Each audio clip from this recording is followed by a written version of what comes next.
Good morning mga boss, mga master. Ngayon titingnan natin to magbuga ng injector, apat na injector.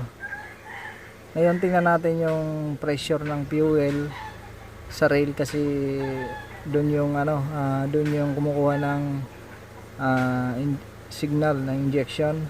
Tapos itong fuel pump, then synchronization status, then siyempre ang fuel pressure set point 380, then yung metering, yung MPRO, raw voltage of rail pressure, engine speed, and rail pressure measured. Ngayon tingnan natin kung ilan yung mababasa dyan. Start!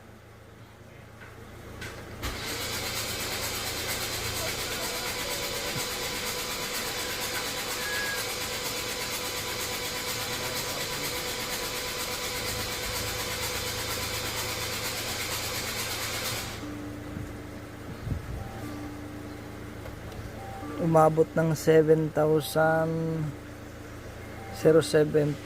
PSI. So yan ang niya.